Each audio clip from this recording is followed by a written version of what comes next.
This is the Lippin Putts podcast here in the Woodward Sports Studio. If you're watching on YouTube, kind of got a little different look coming to you. We got rid of the big dangly arms and got some microphones right down in front of us. Yeah, we're showing off the bod a little more. Yeah, a little bit cleaner look for us. That was very doughboy for me. Especially when you're seeing us on Instagram and TikTok. You know, all those fun kid social media platforms. I think I'm getting to the point like I never thought I'd be like finding new social media. I think there's a lot of people out there our age that are like, there's this new social media platform called Be Real. I've heard about So I just got on it because like being in social media, I was like, I feel like I have to make sure I'm on top of like what's going on. So I made one, and it's kind of like Snapchat almost a little bit, but like you have to take a photo within like two minutes. Like you get a timer, but you can't see any of your friends' pictures until you post something too. Oh. So like forces you to post something. So like if you want to see like you posted something that I want to see, I have to post it in order to do it. And it goes for like a certain time. It's like it resets like different times each day. So I'm still getting the hang of it. I've only been doing it for about a week, but not bad. It's kind of fun. The person I work with did a Be Real, but my favorite old social media thing that never like came to fruition was Yik Yak, if you remember that. And I know we're getting sidetracked. Yik Yak at a small college where he had 2,000 kids, and like everyone knows who everyone is. Yes. You try to make it anonymous, but like people know, or at least you can pinpoint and call out other people. That was fun. Yeah, when I was at Henry Ford College, or Harvard on the Rouge, as I call it, I was in class just yik-yakking up a storm, and I think it was the only time I ever used it. Somebody was like, "I see you," like commented back. I was like, "I see you." I was like, "I see you, yakking motherfucker." Well, because I'm pretty sure it was like a specific class that a lot of people weren't in at a certain time of day. I saw a yak of like ripping on a teacher. Yeah, so I was like, maybe this thing isn't for me. I was yakking up. I was tweeting or treating it like it was Twitter back in the day when you just tweet as much as you want. And so I wasn't there to make a lot of friends. So I kind of stayed away from it after that point. Either way, that's our social media download of the. I mean, it's been couple weeks. It's been 2 weeks. There's been a lot I've been wanting to tell you about. So we'll get into everything in this episode. It's been a couple weeks of PGA Tour. We had LIV Golf Bangkok take place this past week. Yeah, we have some more LIV news. Yep, DP World Tour, all of that. So and again, we're kind of on that 2-week cycle. So we'll kind of preview everything that's coming up as well too.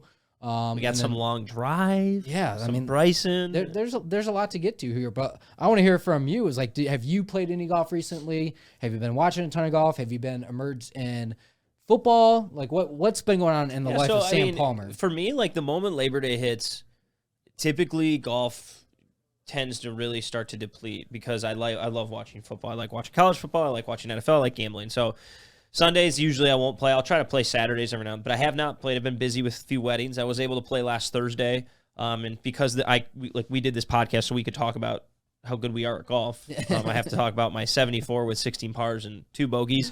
It's the most pars I've ever had in a round. But I've only played once in the last couple weeks, and hoping to get out one more. I'm heading to Austin beginning of November, so if anyone's got any course recommendations, feel free to send it. But probably should get a little geared up for that with the college guys. They'll take me for everything I'm worth if I don't. So, what about you? Have you? I have not played since we played at Inverness. Yeah, that was the last time. That was the second to last for me. Football season for us here at Woodward, like we get super busy, so I just get caught up, and then it's hard with daylight now. I mean, like we both can't fit 18 in after work anymore, right? Which I was able to. So it's basically Saturday or Sunday, and Sunday I'm typically watching NFL football. So yeah, and it's tough to even like go get 9 in too because like I think it's dark by like 6:45, 7 o'clock you're now. Hustling, so unfortunately I have not. I actually do need to just get to the driving range. There's some things I want to work on this winter, which we'll talk more I think about that as the episodes go throughout the winter of what we're doing and how we're getting better each day. Yeah, day in, day you know out. what my favorite part is like I can recognize your sarcasm, but like. Your sarcasm isn't like true sarcasm where like your pitch and your voice changes or anything like that. So like when you say comments like you created this we started this podcast to talk about how good people are probably like shut the fuck up. People probably actually think that's why we did this. Well, yeah, I mean, I created the podcast because I love to hear myself talk, not because I want to talk about how good I am. But I'm not. I get humbled by my brother every time. So well, I mean, but either way, shout out Max because he still wants to come on the pod every so often too.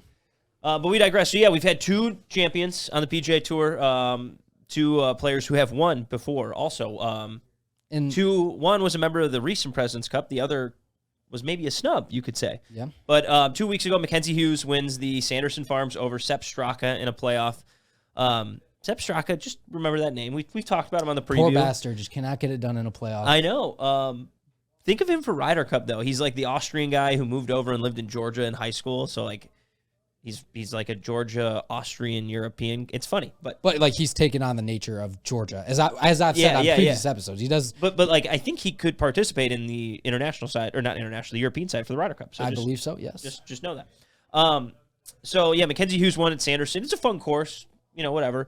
And then this past week, probably the most electric name in golf, at least up-and-coming guys, is continuing to add to his resume. And Tom Kim beating Patrick Cantlay, a big name, down the stretch of the Shriners Hospital Open in Vegas and capturing his second PGA Tour win. And I think it's been like 7-8 starts for him. Yeah, so it's like crazy because Mackenzie Hughes, I believe, he hadn't won since, 2016? 2017, 2016. Yeah, it had been a long time. So I was combining the two together. And then you bounced back, and then Tom Kim, who won he won the last tournament of the regular season the year before, and then he won the second. So he played Wyndham, he won, and then he played 2 playoff events, I believe. Yep. Mm-hmm. And then, so this is his 4th.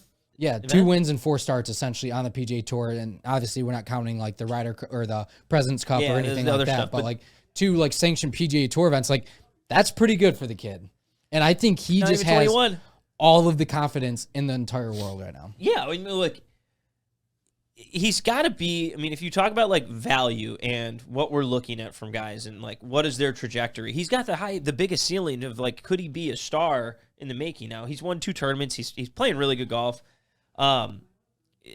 Hopefully a lot of times you sometimes see guys play really well in the fall and then they take a month off because of the holidays and everything and they're not the same. Hopefully he's so young that like he just keeps kind of going into it, or he takes the Sung Jae Im approach and just plays a shit ton of golf. And that's what he said. He goes, I don't really have anything else to do, and he doesn't do a lot outside of golf. Yeah, so he goes, I'm just kind of gonna play as much as I can. Yeah. So like either way, I guess we could go like real full radio mode here, and like, what do you, if you had to like just look in long-term career? He's going twice.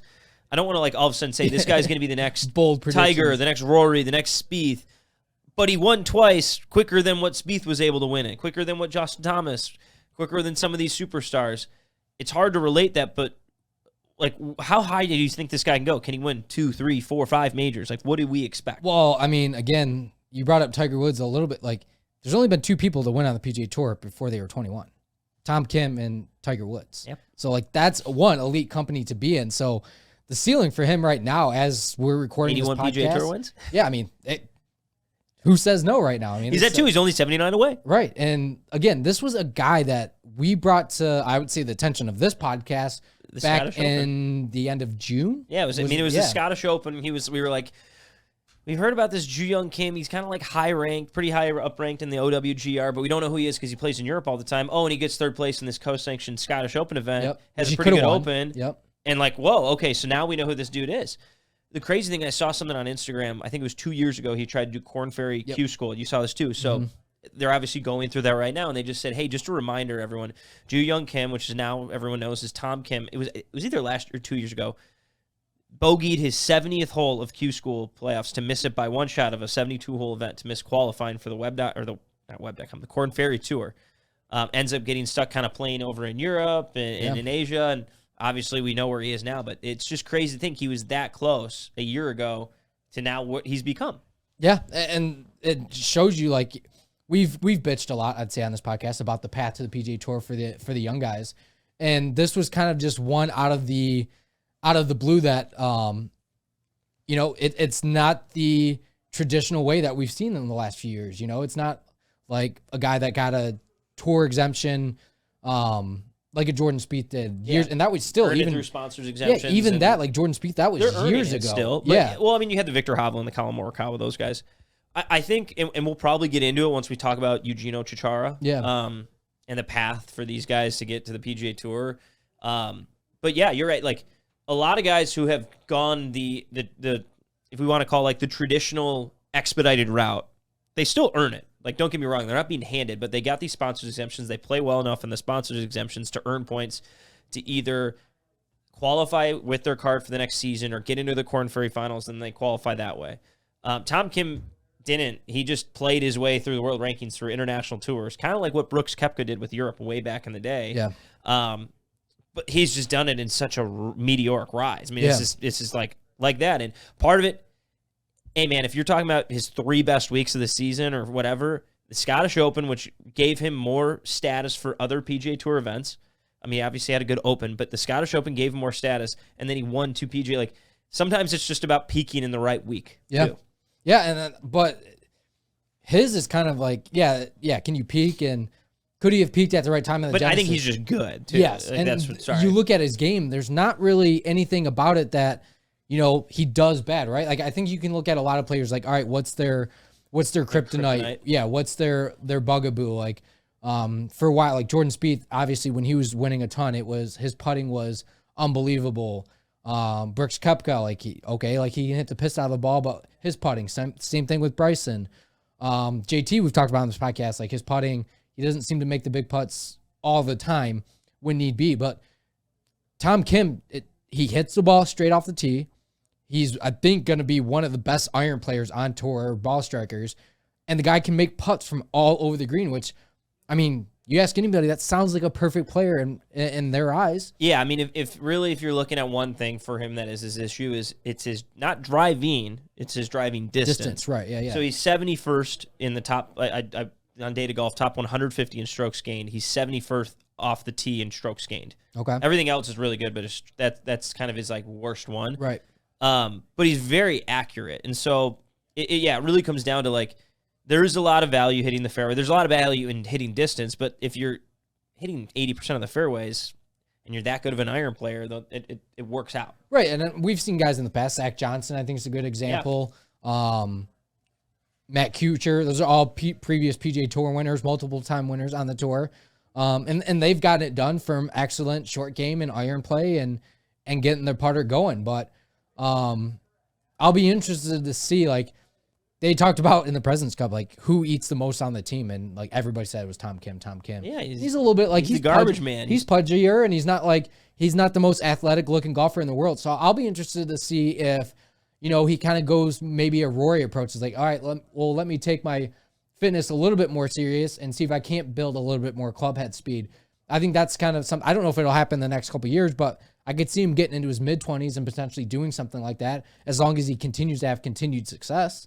Yeah, I mean, I would agree. I think, but the one thing I will say with that is, yes, I think he could transform it, but I want to bridge this into the next part of the discussion, which is kind of this Korean contingency which is really nice. What the President's Cup gave us was like Siwoo Kim, Chung Jae-im, but like those two guys, they've looked the same. Like I'm sure they maybe changed certain diet, but like I don't think they've transformed their bodies from when they came on the tour. No, yeah. No. So maybe it's like, hey, like this is part of what we've done. This is what's worked. But there was also S.H. Kim was competing this past week. Mm-hmm. Like these guys seem like they have a lot of personality. What the President's Cup gave us was that personality. So I'm more curious, like, do we think we're going to see more and more of this too? Meaning guys coming from Korea and really kind of, I mean, Sung Jae-im was pretty quick. Siwoo Kim won the Players when he was 21.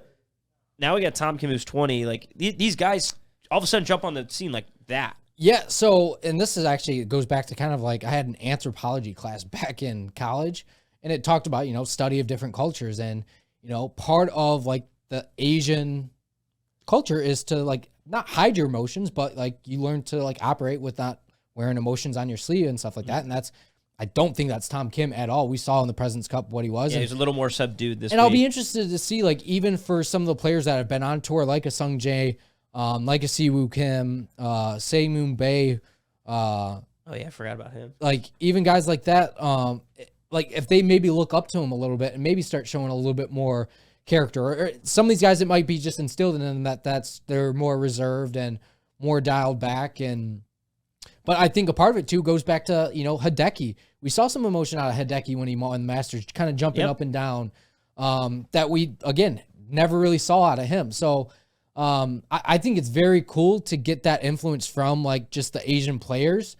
Cause I think it's like, it'll make Americans that watch on a regular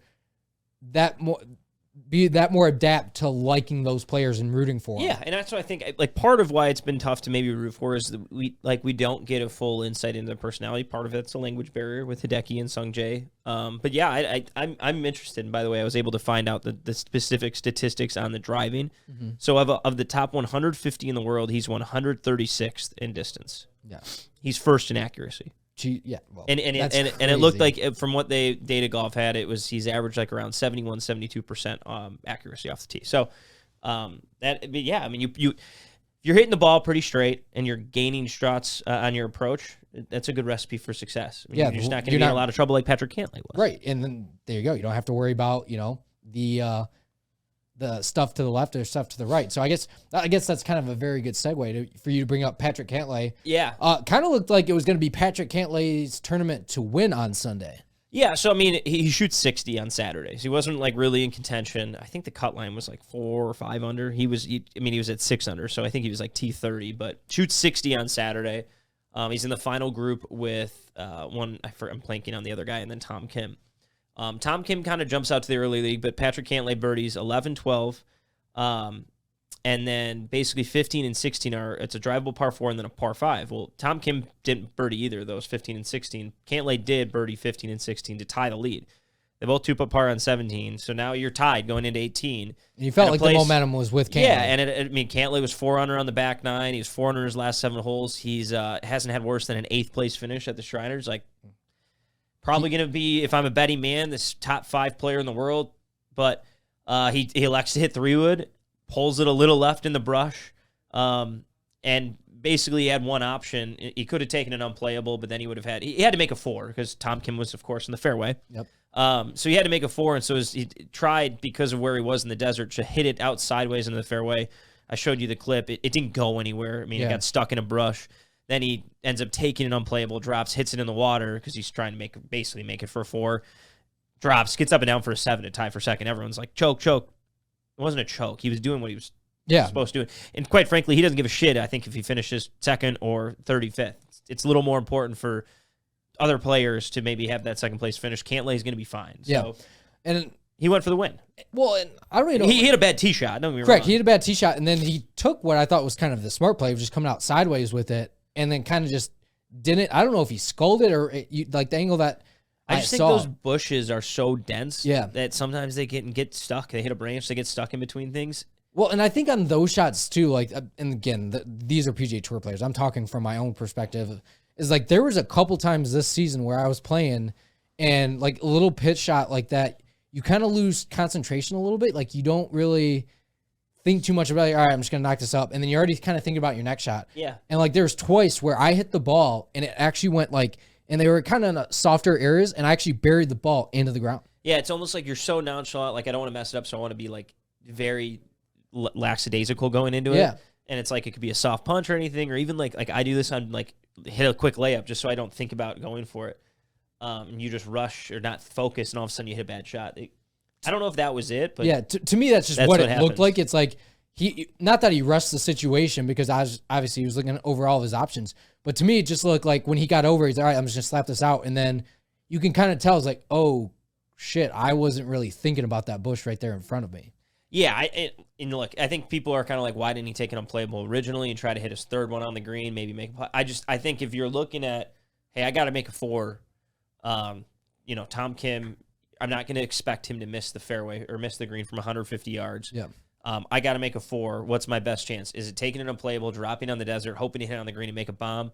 Or do I think I have a better chance of pitching this out, give myself something where I can control in the fairway and control the spin?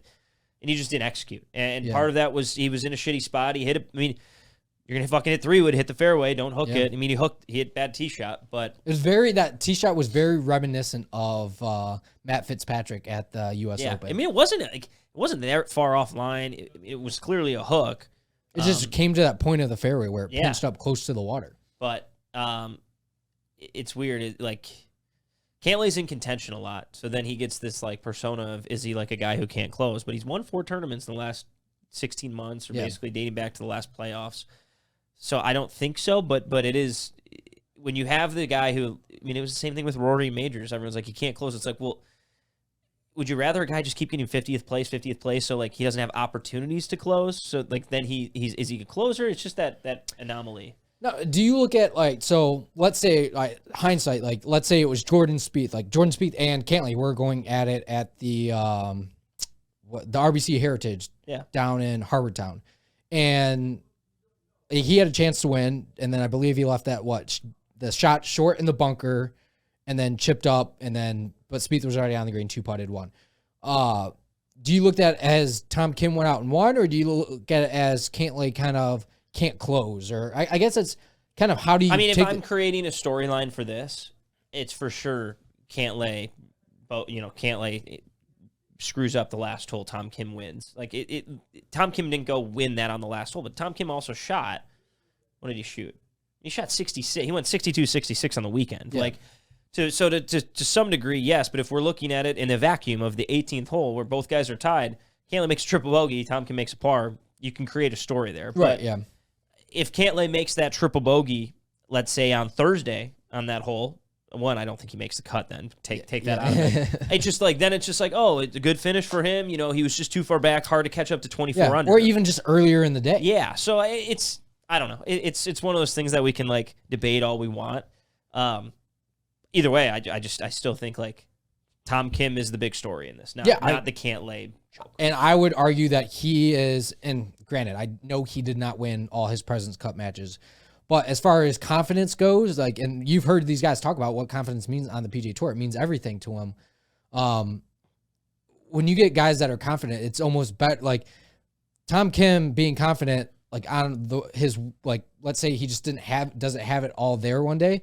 Could still be a top 10 type finish. Yeah. Well, and just if you want to talk about confidence, and like I was probably the biggest proponent of shitting on the President's Cup, but I do think there's value. Like clearly there's value, and I think these guys got a lot out of it. So let's see. First tournament back since President's Cup for some of the guys on the team. Tom Kim, first place finish. Mito Pereira, T4. Didn't have a great weekend, 67-67. That was a bad weekend, I guess, for Mito Pereira. Sung J.M., 7th place. Jason Day, he wasn't on the team, but T8. He could have been. I don't know why. Siwoo Kim, T8. Adam Hadwin was the snub, I believe, but he was 10th. All right, so I mean, you had 4 guys in the top 8. Christian Bezadenhout, top 20. Like, there's just you get some sort of, I think, confidence playing in these team events, basically, and being under the spotlight like that. Yeah, so, yeah. Cam Davis, T37, he had a tough weekend, but like these guys were making the cut, and they were there to some degree, and so. There's 10 of them in the field at the Zozo this week, 10 of the 12 who played on the international squad. I think it'll be interesting to see how these guys perform because I think you're right. There is a sense of confidence you get playing in that event, in a team event, and having maybe not the success you wanted. Like we've talked about, Tom Kim went 2 and 3, but man, a lot of people jumped on his bandwagon, and that gives you internal confidence. So. And I think he was jumping on different podcasts. He was on the Barstool podcast. I believe he was on the No Laying Up podcast. Like he was on all these different podcasts too, where that I think, again, that helps you. And you hear all these guys that have been around in golf for a while, like, dude, you're the man, blah, blah, blah. So that's why I made the prediction about Jordan Spieth going 5-0 in the President's Cup, because I think he's another name. Once he kind of starts playing some of these events again, he's going to be right up there with these guys that did. And now, will he take too much time off? That's kind of, the Russ versus rest. Yeah. Russ versus rest debate. So, which we'll see. We'll see, but like that goes to show you, like, just keep playing. I guess is the name of the game for some of these guys that haven't won on tour all the time. And I think a guy we're going to talk about here in just a second, Sahith Theegala, like continues just to play, try to get top 10 starts, or top 10 playing finishes. At the Zozo. Yeah, so. I think just while we have, the Zozos this week, just to touch on, because we're talking about the PGA Tour, we'll maybe move to the LIV stuff in a second. Yep. But yeah, so we have the Zozo this week, 78-person field in Japan. Hideki Matsuyama, the defending champ. Obviously, it's his huge event. Yep. Being that he's back in his home country. Another big kind of storyline is Xander Schauffele's there, which I think he has some relation to Japan based on some things I've read. Okay. I'm not sure off the top of my head. I think I was reading it. I think it's like his mother, it's something with his mother, basically. But yeah, so it'll be a good tournament. It's hard to watch being that it's in Japan, different coverage time. But it's more of kind of an international field. I mean, you have, like I mentioned, 10 of the 12 international players are in it. Yep. If we're talking about like big name Americans, not a ton of them. I mean, that's what's going to happen. But Xander's obviously the big one. But Ricky Fowler, he'll be there. I'm just looking at the field right now. A comeback player of the year. Hey, he's looking okay right now. Yeah. But it'll be interesting. I mean, like Tom Kim's played a lot of golf. He's probably going to be tired, especially traveling to Japan from, celebrating this win in Vegas. I'm guessing, I mean, you lose a day basically because that's how far. I think Japan's 17 hours ahead. So we'll see. Which way do you fly? Do you fly? I'm guessing you fly across the Pacific, right? I mean, I would assume so. But either way, I don't know. I mean, I think he'll be tired. I think it'll be hard for him to do. But there's no cut this week, so 72 holes could benefit him after a while. But I don't know. It'll be interesting. One guy I forgot to mention from the Shriners that I just got to continue to hype is my guy Taylor Montgomery. Yep, your boy. He had T15 finish. I think it's his worst finish in 10 starts. Yeah. Just saying. I mean, I know some of it was Korn Ferry stuff. Either way, watch out. I've been talking about this guy. Face adversity, but he's not playing this week. So I will say, I bet him. I think after the first or second round of the Sanderson Farms, I think I picked Will Gordon that week. Yeah, he was he was 600 after the first round. Yeah, and he was tied for the lead. I was like, look at me go. And then he kind of just fell off the face of the earth. But Morikawa's in this week. That's another big name. Yep. So which you kind of would expect for him. Heritage back there. I remember about and Cam Young. Yep. I remember about the Zozo is it was kind of like where you felt like Tiger was like, all right, he won it. He won the Zozo Championship, and then was that 2018? Something like that, yeah. And then going into 2018, then going into 2019, you're like, all right, and that's when he won the Masters. You're like, yeah, that's what I think I'll always remember about the Zozo for whatever reason. Yeah, it was kind of that kickstart. Yeah, you're like, all right, he can do it. Play well throughout the rest of the wintertime, which he did, and be a real threat, and then he ended up winning it. I am surprised Rory's not playing it. Just because, and I know, I'm not saying he should. He's played so much fucking golf. He probably well-deserved time off and everything, but he seems like a guy who's a big international circuit, international tour type thing, and this would really fit into that. Yeah. But he's probably hey, man, I need a couple months off. So yeah, I know he does, I think, I want to say 6 weeks during December, or November, December area. He just doesn't touch a club. He won't touch a club for 6 weeks or 4-6 weeks, which is crazy. Just crazy to think about. Yeah. But cool. Yeah, we got Zozo. So I think, do we want to talk about the LIV news or the LIV tournament? What do you want to touch on first, I guess? Let's recap Bangkok a little bit, and then we'll go, and then we'll go into some thoughts about, the news that came out. All right, cool. Well, so Eugenio Chacarra, wins LIV Golf Bangkok by 3 shots over Freddie Reed. And then just because we have to get a shout out for our guy James Pyatt finishes T6, his best finish by a lot. Do you know how much he made? I looked it up earlier. It doesn't have it here. I think it was $800,000, something like that. Yeah, $767,000. That's awesome. Smooth little payday for the guy. So hopefully there's some momentum. And the only reason we want to mention, I don't know. We don't know the inner workings of how this league's going to work next year, but I think there's at some point maybe a concern of is he going to get relegated or not? And, correct. And yes. I think the T6 finish here is good, and you got the next week tournament. So either way, because he felt like one of the names that was on the cusp of being potentially relegated. Yeah. Just for the fact that a lot more bigger names are coming over, but obviously, Chacarra winning, I think is it's a big deal. It's a very big deal. And people are probably like, why the fuck is this a big deal? We don't know who the fuck this guy is. Yeah. And it's that's why. The reason you don't know who he was is because he is who Victor Hovland, who a Colin Morikawa, who a Matt Wolff was prior to them getting on the tour. Yep. He's a guy who elected to forego his remaining college years, some remaining amateur years, to go play. He gets signed a contract. He plays in this tournament. He wins $4.75 million between his team and his individual win.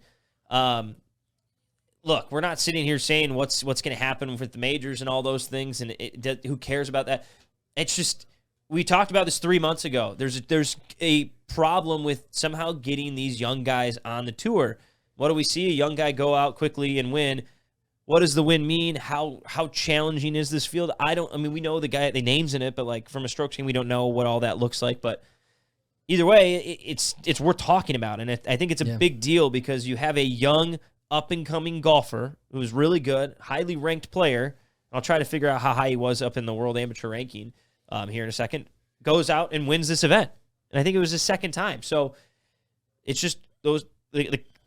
I'm not going to say it because there's the Cootie guys, like he stayed in the. There's guys who've basically gone Korn Ferry. They're going to do that route.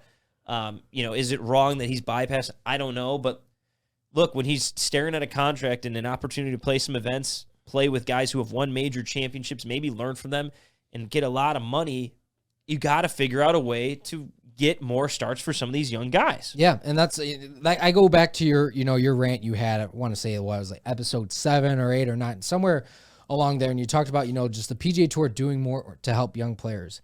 And this was a guy that was in the top 5 standings for the PGA Tour U, which gets these guys automatic status onto the Korn Ferry Tour. Now, it does not get you status right onto the PGA Tour, which has been your number one bitch about the PGA Tour through all of this. Yeah. And what that does now is Shakara going out winning that event, like everybody that's in college, any young player that's up and coming, they're going to see like, holy crap, like you can go out and make, like he was in college 4 months ago. And now he's like, you can go out and get $4.75 million. Or even James Pyatt, who won the U.S. Amateur a year ago or a year and a half ago now, made $767,000 without having to grind for a year or so on these mini tours. Because I don't think, Shakara would have been on probably Korn Ferry Tour, being in the top 5 of the PGA Tour year. But James Pyatt probably was never going to. He wasn't, because his USAM didn't count toward it, which is like. Correct, which he was probably, which a lot of people were saying, and this is not us like bashing him, probably was never even going to sniff the PGA Tour. But now he's at a point in his life where he's playing some of the best golf that he ever has in the last year and a half, and he's getting rewarded as far as payment-wise goes for that. So I think this was a best-case scenario, I think, for LIV, and I think a worst-case scenario for just the PGA Tour and how they operate with their young players. Yeah, no, exactly. And you did a really good job explaining. Basically, the top 15 at the end of the year who are graduating seniors do get some status based on the collegiate rankings, do get some status on the Korn Ferry Tour and the Canadian and all those respective. But the top 5 get automatic exempt Korn Ferry status. Chikaro was number 5. Yep. He had that status, and he said, fuck that. I'm going to go play and LIV. Now, again, he's not an American. He's from Spain. That perception, I think the political perception is completely different. But yeah, like, look, if we want to sit there and talk about like what this means in the world of golf and how good is he compared to Xander Schauffele, Tom Kim, Patrick Cantlay, I don't know. And that's probably something that we want to get to a point where you can get, and we'll talk about the rankings, I think, later, and the LIV stuff with that. But the guy just beat a bunch of good players who some of them have been competitive in majors this year. I'm not going to sit here and say this whole tour is wildly competitive. Yeah. But he went out, played an event, he won it, and he elected to forego an option, which had he done that, he was not winning. He was not going to make $5 million on the Korn Ferry Tour. No. The fucking leader in the Korn Ferry Tour makes about $1 million and a half, I think. And that's for the full season. And that's for the full season if you play the best of 150 guys. Yes. Now, some might say he's taking the easy route or he's doing this to take whether or not that's right or wrong, I don't care. But he set himself up in a financial position. He went out and won a golf tournament. And we've talked about there's that concern. And when you see a guy literally do that, not that saying Pierce S. and Cootie has not had a successful season. He almost qualified through the Korn Ferry. Like, you're just going to see this dichotomy. And if a guy chooses to leave, there could be some success for them. I don't know. I mean, I just... My big issue with the PGA Tour is they're giving starts to guys who have legacy exemptions through PGA Tour money lists and those things. And there's two things. One, they shouldn't be getting starts over some of these young guys, specifically guys on the Korn Ferry Tour. But the problem is guys on the Korn Ferry Tour also don't want to go play on an event in the PGA Tour because they lose a chance to get Korn Ferry points. Right. So if I'm Taylor Montgomery and I elect to play in the U.S. Open 1 week, I can't go earn Korn Ferry points. Even if I get top 5 in the U.S. Open, you obviously get more PGA Tour stuff out of that. Right. But if I'm looking at trying to secure a job for the next season, that's just what I'm trying to get at. And I want to try to get more starts. I want the PGA Tour to get more starts to some of these younger guys, whether they're in college, whether they're Korn Ferry players, over the ricochet shots of Omar Uresti and those guys. Well, I think, like, again, we don't have to go beating down that path again, but this just kind of validates what we've been saying all along for, like, the last 6 months now. Yeah. Is that, I said 6 months. I don't think this podcast has been around for 6 months. It's been like 4. But like that's kind of been our huge pivot for the young players. Like, look, you got to make sure you take care of these young players so you don't lose them in this situation who could be potential superstars and bring in more revenue. And there's just so many different outliers and predicaments that it can change for the tour going forward that I think now that this happened, they're going to have to take a real hard look at maybe do we allow the top 10 or top 5 PGA Tour university guys to have some status on the PGA Tour. And that's what I think it is. I mean, and look, I'm comparing this to all these other leagues, but you see rookies coming up in the world of, specifically if you want to talk about basketball and football, and they're starting right away. I mean, not maybe right away, but a lot of these bigger names, they make a splash quicker, and they're bigger names because of the sports and everything. But if you want to relate it to like hockey and golf, like prospects get buried in those leagues. Yeah. They take a long time to come up, and I think we could all talk about, if we want to talk about the Billy Beane story, which I think a lot of people know about in baseball, which he was a highly touted prospect. He ends up electing to go play professional baseball instead of college as an 18-year-old, but he kind of flames out. And so they're like, well, you should have gone to college, all those things. My point to that is athletes have a prime of their career. You don't know when that prime is. Correct. You might be a good player for 20 years. You might be only a good player for 2 to 3 years. And what certain players have said, I want to do as well as I can and make as much success in that time. If Chikara elects to go to the Korn Ferry, maybe he has a great year on the Korn Ferry Tour, loses something in his swing, gets injured. I don't know. He's on the PGA Tour and he's going back and forth.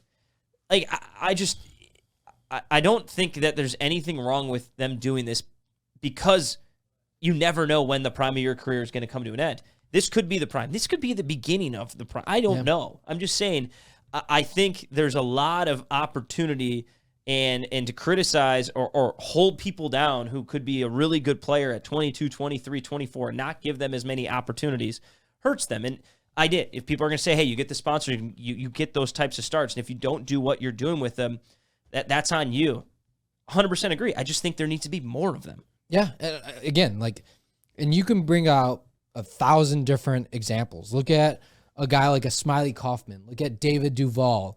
And these are all different. Like Smiley Kaufman was probably from his college days until maybe 2 or 3 years on the PGA Tour. Like you said, David Duval probably had good, maybe 10 years or so. Smiley Kaufman's a perfect example. Yeah, like you simply just don't know. Yeah. And I think that's kind of what some of the conversation I had, like what I said about Matt Wolff is Matt Wolff seems like when he left, I was like, that makes sense to me because I don't know how much longer he was going to be able to hang on the PGA Tour. And so what does he do? I feel like my game's going downhill. He's talked about his mental health. We talked about confidence earlier in this episode. Yeah. Like he was trying to look out for the best interest of his future. And I think some guys are actually okay with looking themselves in the mirror and realizing like that's a realization is like I may not play the PGA Tour for 20, 30 years. I may only get 3 or 4. Yeah. And that's like, you never know. I mean, like you talk about Will Gordon. Not a lot of people know who this guy was. He had a phenomenal Korn Ferry season one time. Qualified for the PGA Tour, everything. Everyone's like, this guy's going to be a fucking world beater. What happened? Lost his game. He was able to now earn his card. He's in his second go-around this time around. But that's not going to happen with every guy. I mean, there are so many guys who all of a sudden their game just falls off. I mean, Smiley Kaufman was leading the fucking Masters. That is a perfect example. Had a win. And within 2 years, he became the butt of every single bad golf joke. Yeah. Like, and his best friends that he hung around with that are still succeeding are killing it on the PGA Tour, becoming superstars. And so if you have to wait to become, to your 27, 28 years old, you may have missed your opening. And look, those guys are going to get starts. Again, I get the whole earning. I think that they need to look at getting these younger guys a little more starts. All right, I'm pulling it up right now. By the way, the money leader for the Korn Ferry last year won $500,000. But the purses are going up next year. So right, yeah. So yeah. Just saying, Chikara just won 4.75. That's over 9 times more than that. All right, so I'm pulling up Smiley Kaufman's info right here, and I'm trying to get. While you look that up, I'll just talk about how Rahm won the. Okay, go ahead. So Rahm on the Dubai Duty Free won the Spanish Open, becomes the only second other player to win 3 of these. Joined Seve Ballesteros. But kind of, I mean, he won it by like 6 shots, dominated, and he was a big favorite going in, whatever. Just the big thing that was the quote after was he said, hey, I'm sure everyone wants to put us in a fight and against each other, but I want to congratulate my countryman, Eugenio Chikara, on his win at LIV Bangkok. Just basically saying I support him, and I think that was a big deal and noteworthy that just because a guy plays in the other tour doesn't mean you have to hate his guts. I think he's just like, hey, I support, good for him. That's good for the country, everything like that. And obviously that's, hey, we don't know what's going to happen with the European guys for LIV and the Ryder Cup. But Yep.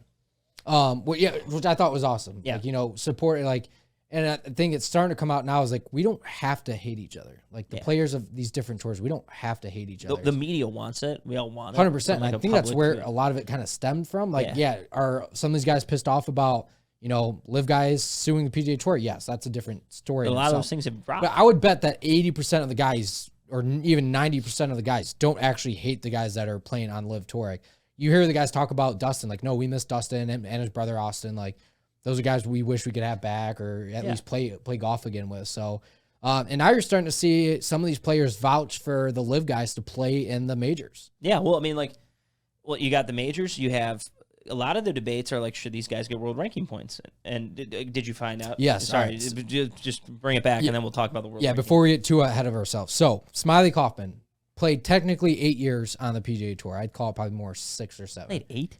They're including 2021, 22, which or even 2020, which you didn't see much of them, right? Yeah.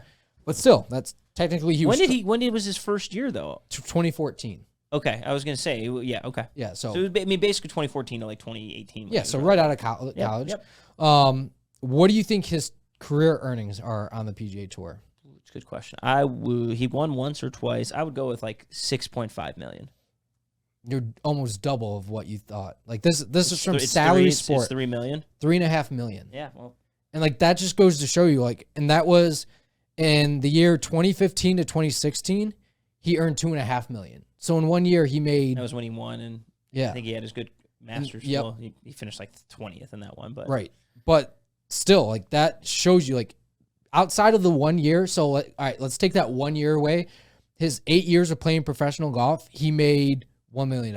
Which, again, I'm not shitting on it. Like that's a lot of money. But for he's what, same age as you and I, for a 29-year-old, like, who has to figure out what he's going to do the rest of his life, not a lot of money for what could have been. Yeah, well, and that's just, when you have the option to potentially do this and come, sign a $10 million contract or something. And I get people are saying, well, it's not competition. You're getting a money deal, whatever. Yeah, but like they're still going to try and play. And that's just why we're saying this has to be appetizing to college kids coming out. Yeah. You don't know how long it's going to, especially these international collegiate kids. Which, and like people, like, again, you can say like, oh, like you shouldn't get paid if you're not that good. Or I even go back to like the NFL. Like he's like, Jamarcus Russell got paid. Yeah, look at these monster contracts for these top picks. Yes. Like those are busts. There's always going to be bad content. And they're like, well, that's why you don't pay them. It's like, you have to, like, it's guaguarenteed money. Yeah, well, you got to intrigue. So I don't know. It's an interesting thing, and I think I just wanted that. It's a good reason as to why this might happen more and more, and especially that's why I just want an international player does not have nearly as much loyalty to the PGA Tour as maybe a guy in the United States. And so, of the top 5 players who qualified on PGA Tour U, one of them was international. What did he do? He went to LIV. Yep. Probably got a big deal, but the other 4 guys didn't. And I think that political has to do with something. Yep. All right, so kind of to get not too sidetracked, but a little bit like different conversation. How did you feel about, because I know you were actually up, how did you feel about watching golf at 2 in the morning? Yeah, so I had a wedding, not mine. One of my girlfriend's friends was getting married, so we went back back home to the house, and I had been partying or whatever, so I was still awake, and she had fallen asleep. I was like, I just typically put on YouTube to like fall asleep. Well, I turned on YouTube. I was like, oh shit, the broadcast. Like I forgot. Yeah. Wholeheartedly, like this was a like lucky that I happened to turn on YouTube and it was on because I've watched it before. It's on my feed. You're not the only one that forgot. Like I think it was at 2 a.m. There's 2 a.m. and only 25,000 people and watching probably on YouTube. 24,999 might have been bots, but right, yeah. I was paying attention. I knew Pyatt was in contention. So I was like, yeah, let's turn this on. I don't know what else I'm going to watch. I don't need to watch another different golf videos. So I'm like, cool, let's watch this. So I got on. There was about 8 holes to play in the final round. And I watched 6 holes of it until there was a thunderstorm that rolled in, so they stopped. And look, I really like their coverage on the first 2 days, where you're getting a lot of golf of everyone, almost to the point of like it's a little too much. I was like, and again, I watched this. I watched 6 holes of it, basically when it said 8 to play to 2 to play. I didn't see a lot of Pyatt, who was in 6th place. So what I would have wanted to see, and I think what they could do more is on the final day, they sit in these moments instead of bam, bam, bam, golf shot, golf shot, golf shot. Let's get everyone. I think that's where you really need to cozy. And maybe Pyatt wouldn't be included in there, which is fine. Yeah. Like, I'm not saying he needs to, but I think that they could sit in these moments more, show some more replay of like the guys who are really in contention, tell a story. Yeah. But again, like it's good. Is it like fully entertaining? I'm going to focus? No, but I think especially golf in the fall and, you know, unless it's like the really big events, I'm not sitting there glued to the TV. It's like on while I'm doing other things. And if this one was on while I was like kind of falling asleep, it was perfect. So yeah, and I was already passed out on, because that was technically Sunday morning you were watching. Yeah, Sunday at like 2:30. Yeah, I was up in East Lansing on Saturday partying all day, and I hadn't darted in a while, so I think I was asleep by like 11 o'clock. Yeah, there you go. So I don't even know if the round kicked off by that point, but I was sound asleep. Yeah, I might have just been getting to. Well, we got the last event this week in LIV Golf Jeddah, and then we'll get to some of that other news. But last event before then the team event, which the TV rights still haven't been like announced on it.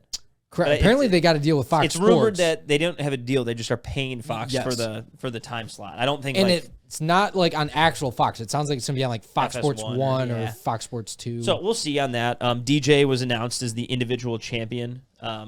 So here I might get crucified for this question, but did we know there was going to be an individual champion? They like said that at the beginning of the year, but we totally forgot. It just seemed like something that went very under the radar. It just was like, hey, you've had the best year. We're just going to announce you won it. Like, I don't know. I know they talked about it, but I think similar to like there was the first couple of years of the FedEx Cup, they struggled to like figure out the format to make that last event competitive. I think they'll do that this time, but it's worth talking. DJ won like $18 million for it. So. Well, like I follow the LIV stuff on social media. Like you never really saw like a standings or anything like that either. I mean, we don't even know. It could have been like, hey, we went to the most TikTok followers. Yeah. That's how we decided. I don't know.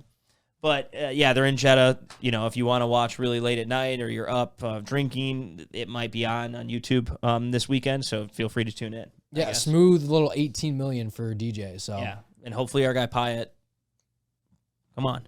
The Nibliks, his team was actually close to the top 3. I think they finished tied for 4th. Yeah, that was a storyline. We didn't have but top 3, you get money, so he would have gotten some cash. Yeah, so it was we didn't get a 5-peat of the 4 aces. Yeah, there you go. Chikara led the fireballs. Yeah, so watch out. But I think in the news, I mean, there's a few things in the news. I don't know how long we'll touch on it, and depending on what we do, we might get to a few questions. We might push those to the next episode. But there was some news surrounding LIV Golf, then surrounding Brooks and Bryson. And then I wanted to touch on a few things with Bryson as well after the rope incident. Yeah. But the big news, like the official World Golf Ranking, which is the governing ranking body. It's not the RNA. It's not the USGA. It's how we determine who are the best players in the world. So they changed their format at some point this year. And really, in a nutshell, LIV Golf isn't on there. They aren't qualified to earn world ranking points yet. And there's this whole regulation and stipulations on what they need to do to get to that point. Well, to be very black and white, LIV Golf hasn't done it. They haven't. Correct. Based on what they've had to do. There's certain things they've done, but the majority of the criteria they have not met.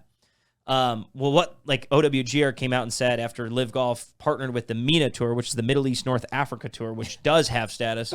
They were like, I guess we're going to give them world ranking points for Bangkok and Jeddah because of this somehow. But then like the day before Bangkok, they came out and they were like, never mind, we're still figuring this out. And so that led to they asked these questions of Bryson and Brooks. And Brooks, I know like we've different paths. I actually really enjoyed Brooks' response to it, where he was just like, look, I just want them to fucking pick one way or the other. I'm not quoting him. He didn't say fucking. He's just like, just pick a side and stick with it. Don't do this whole like wishy-washy thing, which is kind of what the World Golf Ranking did. Now, I can give you an explanation as to why I think. Well, the MENA Tour hadn't been around since like pre-COVID. Like they just got their tour started back up in May of this past year. Yeah, it's weird, and they're like every event is like $30,000, and then you have like 25 million, 30,000, 30,000, 30,000, 20 million first. So it's weird, and they clearly bought that in a sense to try and get themselves some sort of world ranking options. With that being said, Bryson came out and was like, it's bullshit. We've met all the criteria. What the fuck? He sounded like a whiny little bitch. No, not Bryson. And I just like, dude, he takes 2 steps forward and he takes 2 steps back with me. But I guess before we even talk about Bryson, what's your thoughts on this whole world ranking? They don't have it. They don't have world ranking points. And still the big issue is why they want to get it is so they can earn their way into majors. World Golf Rankings, like, we're still figuring this out. What's your opinion on the whole thing? It's to me, it's comical at this point, right? Because the MENA Tour is, when was the last time you ever heard of that? Or had you ever? I never heard of the MENA Tour. Yeah, and I believe there's 20-something tours across the world that actually have access to World Golf Ranking points. I thought that's why they got the Asia Tour. That's why I was confused. Yeah, well, I think that's what everyone thought too, but it's all very, I think, murky still. I think they're eventually going to get it. It's just a matter of like what stipulations. They're going to have to change something on their end, which I don't think, what their whole business model, 54 holes, no cut golf.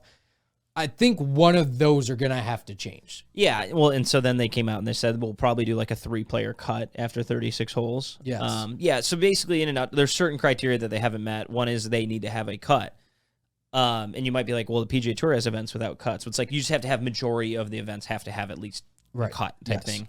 And so my opinion is this, and some of the PGA Tour players have come out and said, yeah, they deserve world ranking points. I agree. I think these LIV guys deserve world ranking points or earned it. They should be getting world ranking points. And if you're sitting there saying, Sam, well, that's not a real event. It's not that competitive, whatnot. I'm not saying you're giving them the same amount as a sanctioned PGA Tour event. But you give people in an 18-person fucking field in the Hero World Challenge, and I get that's one event and a whole tour, world ranking points. You give that exposure. Like, we can't sit here and say these guys aren't really good golfers. So what they do with the world ranking system right now is certain events are weighted at certain levels. Now, I think where world ranking came out and said, look, we're going to give you points. We just don't know how to basically handicap this compared to the rest of the world. Yes, you have a DJ, you have a Bryson, you have some of these top players in the world, but you also have James Pyatt, who has not had a phenomenal professional career up until this past weekend. You have a Chase Koepka. You have, I don't have the leaderboard up anymore, but I can keep going. Oh, I do. You have, Anirban Lahiri is not a good one. Sam Horsfield, Turk Pett, like Pachara, Kungwat, like there's guys you've never heard of who are not high ranked players, right? Who are coming in 20th place. So it's like, well, how good is this? It's like I don't know, but there needs to be some sort of consistent way and measurement for how good like players are. And if people want to get rid of it or gut it all, I don't know, but like there needs to be a standard of what the world ranking is. And if a guy wants to go play on the European Tour, if he wants to go play on LIV, if he wants to go play on the PGA, if he wants to play an Asian Tour, you should get world ranking points for that. Just if I'm beating a field of people on the Asian Tour who are all over 1,000 or higher in the world, that's not going to earn as much points as a win, or maybe a 20th place finish on the PGA Tour where I beat 30 of the top 100 players in the world. I think there needs to be an aspect of it. I think I kind of pulled up in front of me too is like some of the notable names that have taken a big dip, and it's kind of weird. Like you think maybe some of these names would change based on you think all the names would fall just as many places as the others, but the guys beneath them still have to play better and play in more events to kind of jump them. So Phil started in June as the 72nd ranked player in the world. He's fallen all the way to now 134th in the world. So a 62 position change, and then everybody else has dropped 37 spots or lower. So there hasn't been too much change besides some of these other guys. So like Ian Poulter started June at 92nd in the world, and now he's all the way back to 129th. Bryson DeChambeau was 28th. He's all the way back to 48th now. Brooks Koepka 20th. Now he's back to 32. Dustin 15 to 23. So people are like, okay, why does Phil fall so much lower? Well, Phil was at 72, and then and the way the world ranking was, it's like a 2-year exponential decline, and so he won that PGA two years ago, basically. Correct. So like it's kind of starting. It's almost like a handicap. Like if you do your own natural handicap for like your typical golf stroke or anything like that, like scores come off eventually. But so my thought is, look, they have all this data on strokes gained, and so I'm looking at Data Golf, which like anyone can go to it. I think it's a pretty valuable tool to measure the level of ability for golfers. Cam Smith is, I think he is 11th on here. Dustin Johnson's 12th. This is strokes gained. Joaquin Niemann, 20th. I'm just going through seeing it. Look, I'm not saying that they deserve the same amount. I do think there should be an aspect of it. Now, again, if DJ goes and beats 47 other players, he comes in first in this LIV Golf event. Cool, you beat 47 guys. You went 47-0 that week. Yep. Well, if I played on the, if let's Max Homa played on the PGA Tour and he finished 20th in a 144-person field. Well, how many people did he beat? He went 124-19 that week. And so there's got to be, I'm not smart like that. I can't figure this out, but there's got to be a way to measure who you're beating, the level of that, along with these strokes gained to come up with some consistent mind. And I think that's what the OWGR kind of came out and said. Like, they didn't come out and say, but basically it's like, we don't know how we're going to cap these guys yet. Yeah, well, and that's what, again, like it's like the rankings per event are based on the strength of the field too, to some degree. Yeah. Right? So obviously PGA Tour is going to have a chance, like if you win one of those events, you can jump up pretty high. If you're playing the MENA Tour, odds are you're probably not going to jump up anywhere close to the hundreds. And if you are, you're not playing on that tour. Yeah, and so I think where LIV's at, I mean, they're trying to bully their way into it. And yes. Like, what I think LIV would do a better job of doing is if they came out and said, hey, we get it. There's this whole criteria, and I know they have this, 1 to 2 year waiting period. Like, I think that's a little overkill, especially because the way the OWGR, when it was set up, there was already these well-established tours. That was, for these feeder, and, make sure these feeder tours are, up and running before. This is different. This is a kind of a breakaway tour, so I think you need to look at it with a different light. But I definitely think just from a net, you need to give these guys world ranking points. Well, and I think their biggest complaint too is they've been able to buy everything. Yeah, and this is the one thing they can't go out and buy. Yeah, and that's where if I'm LIV, I'm coming to the table with a solution to them, not saying we deserve it, which is kind of what Bryson's doing. It's yes, and Greg Norman, all these guys. They're trying to bully their way into it instead of just say, hey, here's our solution. We're playing 48 people. Here's our strength of skill. Here's our strokes gained. Come to the table with a solution, not just bitch about how it's screwed up. Because if I'm the OWGR, I'll go, fuck you. We have specific rules in place you're not following, so why do we have to bend the knee to that? Right, yeah. No, I agree with you on that. So it's going to be ongoing. I don't think this is something that's going to get resolved anytime soon. It's going to be similar to the majors. We'll find out in December type thing. I think it'll be ready next year. But yeah, and the majors won't announce anything until this is solved. I don't believe. No, I don't think the majors are going to do anything. I think they're going to let them play. I think the Masters is going to say if you're in the top 50 or you won in the past, we're going to let you play. I think by that point, you almost have all the LIV guys out of the OWGR for the U.S. Open and the Open top 50. And it's hey, if you want to come qualify, go throw Open qualifying. Imagine showing up to local and you're playing with Taylor Gooch. That's what Ricky had to do. Yeah. So I think part of that. But I think the last thing of news. Bryson released a statement. I don't want to get into it. Bryson released a statement. If you want to go read it, it was good and then it was bad and then it was good, but it was basically I want to apologize for who I am. I'm just emotional, but sorry, I'm trying to be the best person I am. This was right after he came in second in the World Long Drive, which was kind of interesting to watch as well. I wish there was more of it. It kind of just came out of nowhere. But he did kind of say in the World Long Drive, he's these guys have embraced me being there with them, and I think it's made him a lot happier participating in those things.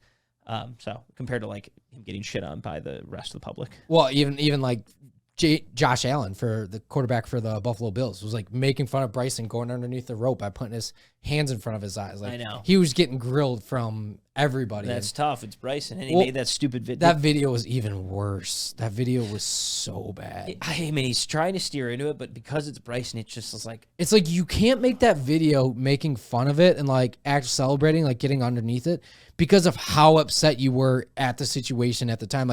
If you would have walked into it and laughed it off from that standpoint and then made the video, then maybe it's possibly somewhat funny. But to act like you got shot, yeah. Correct. And then I think someone even on our TikTok commented was he scratched his cornea. I was I don't care if he poked his eye out.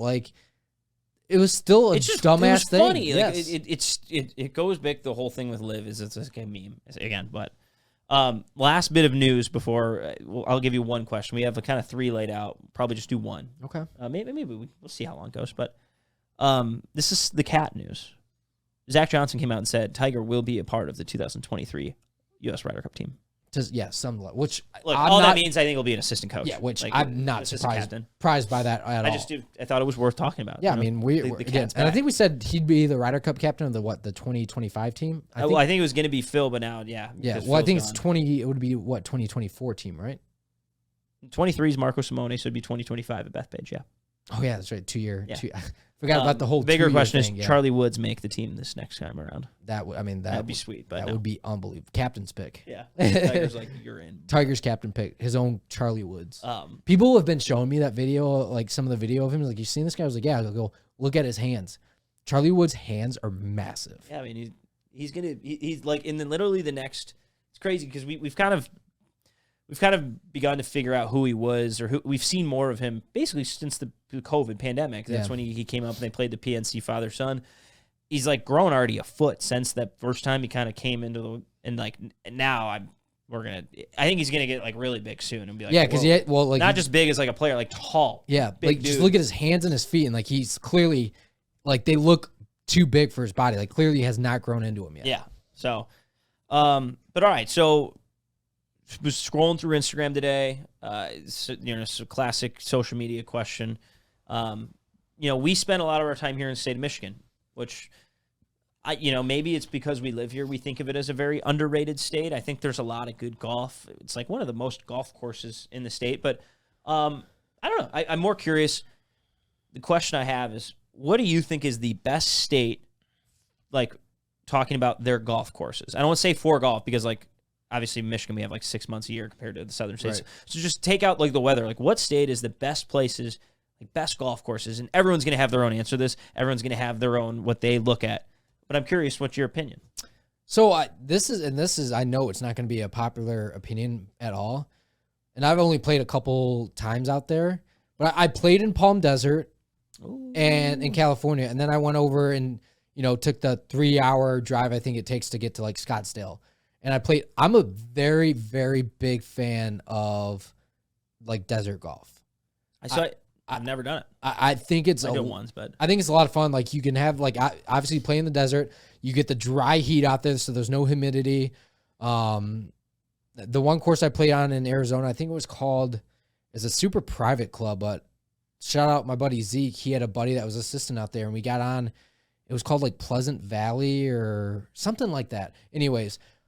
And you get on some of these greens and you're like, one, they were pure as shit. Like they were super pure, even in the Palm Desert too. And you think that the putt's going to fall one way, and then it's like, no, everything falls towards the mountain.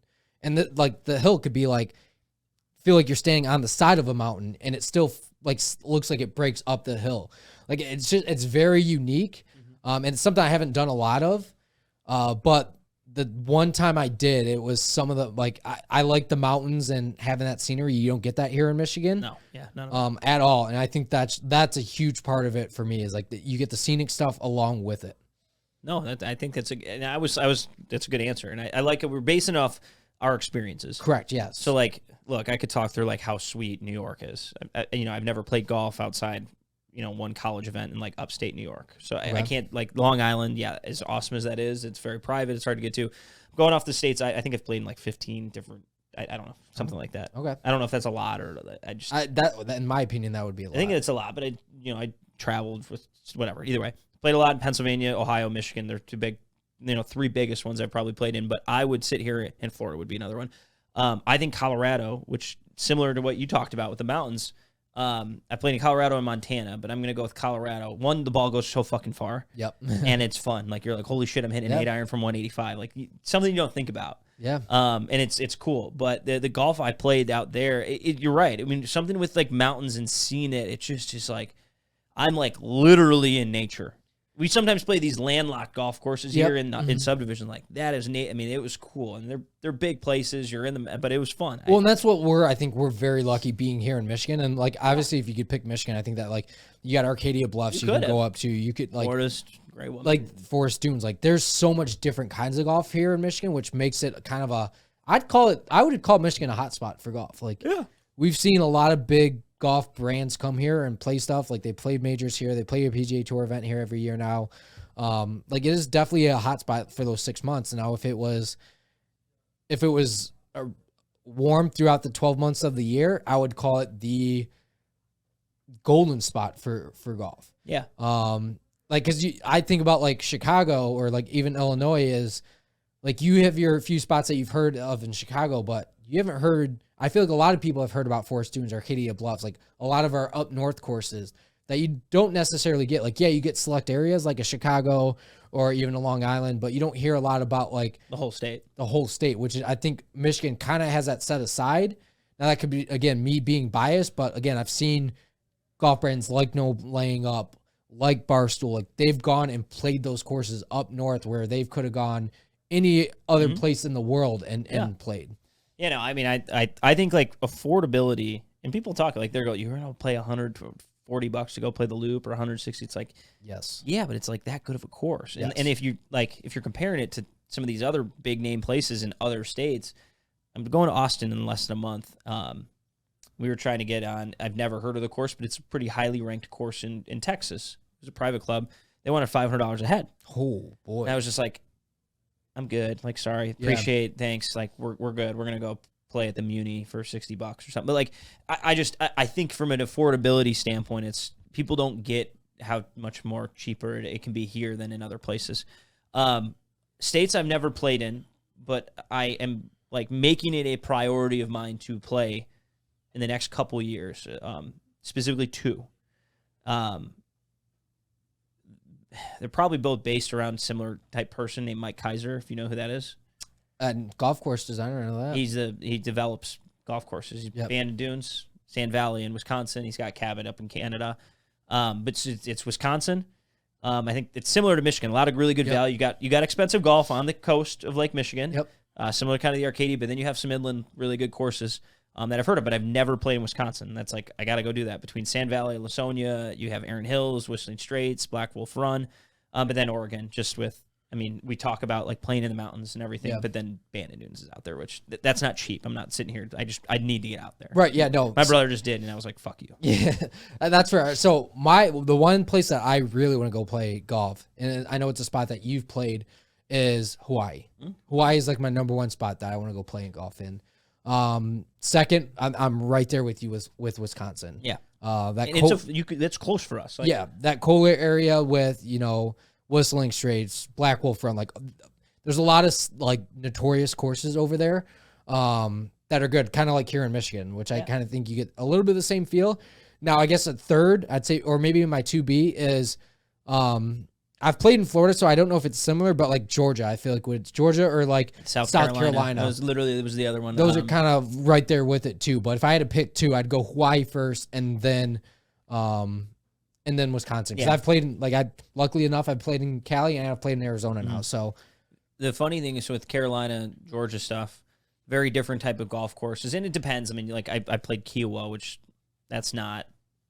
What I'm going to say is like what I found was like the original course. But the Georgia, South Carolina, you get these old school courses where they're short walks between the green to the tee box. They're older, they're traditional, which is really cool. And then if you talk about like a Hawaii or we talk about the mountain courses, like, no, those are big ballpark, new modern style architecture. It's just very different. I'm not saying one's better than the other, just very different type of stuff. And it's intriguing. So and I think that's, That was a good question. I think it's a great question, and it makes you really think about moving forward, like where you want to set up some golf trips. I've been talking about since like mid-COVID going on a trip to Wisconsin, and like clearly I haven't executed on it yet. But it's it's hard with we do one in Michigan. There's other ones, but that's what I think it needs to happen. Whether it be I want to go to Sand Valley and like be there, but then which is like the Bandon of Wisconsin. But then go to some of these other courses around on the way back or something. But yeah, well, I mean, like you said, it's not cheap either. So no, I mean, it's golf. It's expensive. Yeah. So, trying to talk the girlfriend into me being able to spend that much money is, she's a girlfriend. She doesn't control my finances. Yeah. Don't listen to that. Birdie bogey of the week, though. All right, you want me to kick this off, or do you got yours already? I have a birdie. I don't have a bogey yet. All right, well, why don't you kick the birdie off, and then I'll follow up with my the last 2 weekends, I know we haven't done the show in 2 weeks. I had a wedding Saturday for my cousin and a wedding for girlfriend's friend. They remain undefeated. I hadn't had a wedding in a couple months. They're a lot of fun. It's fun catching up with people and dancing, even though I'm a terrible dancer, and cutting the rug. I even sang on the microphone at one. I was able to get the mic from the DJ and sang Whitney Houston ballad with my partner in crime, Tiggy. But I think weddings, they're a lot of fun, just in general. So. I was at a wedding 2 weekends ago too, so I know the feeling. One of my brother's friends came up. He goes, I'm not fucking good at dancing at all, but man, is it fun. He goes, I'll do this shit all night. He doesn't care. And if you don't care what people like think about you, which I don't think people really think about anyone dancing. I look at somebody like who can't dance, who's out there the whole time, like no one's having more fun than that guy tonight. Oh no, yeah. There's a video of it's like me and my brother doing some stupid shit, and like in the corner is my cousin who's dancing, and I'm like, what? Like, what is he doing? But we didn't notice it during the time. It's like fun, and he was having the most fun. Like, everyone's dancing. You're just doing your own thing, and I think it's. The people, like, you just got to embrace it. Yeah. Looking like an idiot. Yeah. I had to do the wobble. I can't wobble. Oh, I love to wobble. I'm just not good at it. Little hidden talent. I can dance. So. All I know how to do dance-wise is the jerk. Oh, okay. I'm not going to do it in here for the cameras and everything. Yeah, but I learned that, like, in high school and somehow still know how to do it. So. Yeah. It's like riding a bike. I can do that, too. Once you learn how to jerk it, you never stop. Yeah. Agreed. All right. My birdie of the week is, God forbid we do a fall podcast episode without talking about fantasy football. But trades in fantasy football. I was 0-4 in one of my leagues, with my league that I care about the most, with like some of my buddies. And somehow I managed to pull off a trade, get Josh Allen, Gabe Davis, and DeAndre Hopkins. You had to give up like Jonathan Taylor and like Dalvin gave Cook, up like Clyde Edwards-Helaire, a couple other guys.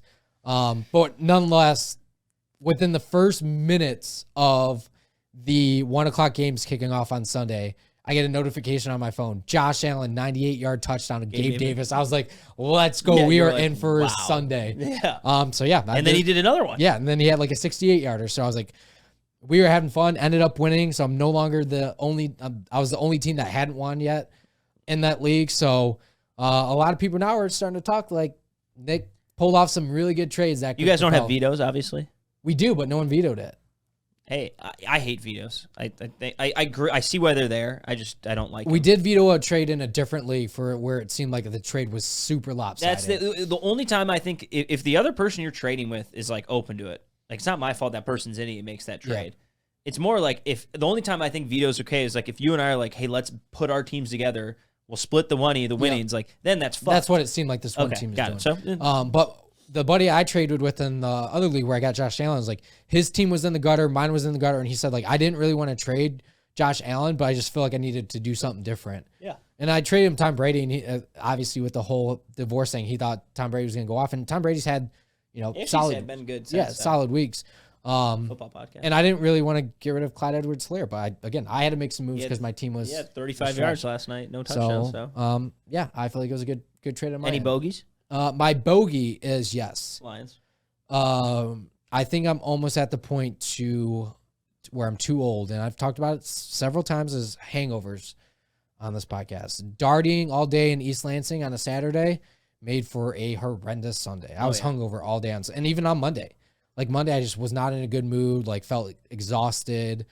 It was not good. I think we're both almost 30 now, to where those hangovers are for sure 2 days now. Yeah, I've noticed this last like 9 months. This year, 2022 is like the first year I noticed myself aging more than I ever have. Yeah, I did get up this morning though for the first time in months, and I went and worked out. Wow, good for you. So I wanted to feel better. I was feeling sluggish, feeling like just gross. So I went and got a nice little workout, and I felt great today. So I'm hoping maybe like the next time if I decide to go party all day, that I'll have the stamina built up from working out like my youth, and then I'll be ready to rock. Love it. My bogey could be the Lions. It could be Michigan State. It could be.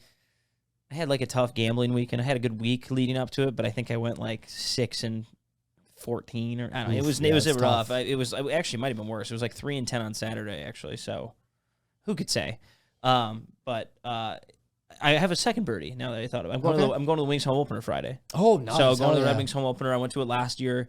My one friend asked, he goes, why are you going to home opener? Like, it's not a big deal. Like it's not like baseball. I'm like, well, I could give two shits about baseball, so I don't get why people think opening day is a big deal in baseball. Is the opening day for hockey as big of a deal as like a holiday as opening day is for baseball? No, I'm not going to sit here and argue that. But I'm like, I care about the Wings, and that's like my one team I really root for. Yeah. And going to there's a bigger show at the home opener. So I'm like, I think that's a lot of fun to go to. So yeah, you get all the I've been to several home. Yeah. I actually went to the home opener. I did not go actually. I went to the last home opener at Joe Louis against Boston. I did not go. I went to the second game at LCA. I did not go to the first one. But the following year I did go to the home opener at LCA. So like home openers are really fun. Yeah. Last year, the one I went to, they played the Lightning. They were up like 6-3 in the third period. They lost 7-6 in overtime. I remember. I was live tweeting that game for Woodward. It was fuck. And because Dalen Larkin punched. He got game misconduct. Yeah. I can't think of his name from Tampa Bay. Number 7. Oh, it's gonna really bug me that I can't think of the name. Hockey podcast now too. It wasn't Sergachev, was it? No, he's like 98. I think he ended up getting traded halfway. Braden Point. No. Okay, whatever. No, I'll remember it eventually. But a lot of fun. I'm kind of jealous that you're going because you get to see the tower, Elmer Soderblom. Yeah, 6'8". He's the new Chara. Yeah, but he's a forward. Exactly. With sick mitts. I put him in front of the fucking net on power play, and he'll be Thomas Holmstrom, but with 4 more inches and harder to move. So yeah, I don't even think you need. I think you just give him the puck down low and let him go to work. His hands are unbelievable. Yep. And this is also Mo Sider for Norris. Yep, getting some hype. And then hopefully we get to see Edvinson get called up, but he was sent down. Yeah, he was. So I think everyone's like, who the fuck are you talking about? Yeah, I know. Hockey podcast. So. We'll talk more Red Wings as the season goes on. So let's go Red Wings. Big fan of them, and I don't know. People might be starting to stuff the bag away for the winter. So yeah, I don't know what the weather's supposed to be this weekend. Fairly nice. I think it's supposed to get back up to the 70s the rest of the week. So take advantage if you can. Yeah, take advantage of them, and if you can, hit them far, hit them straight.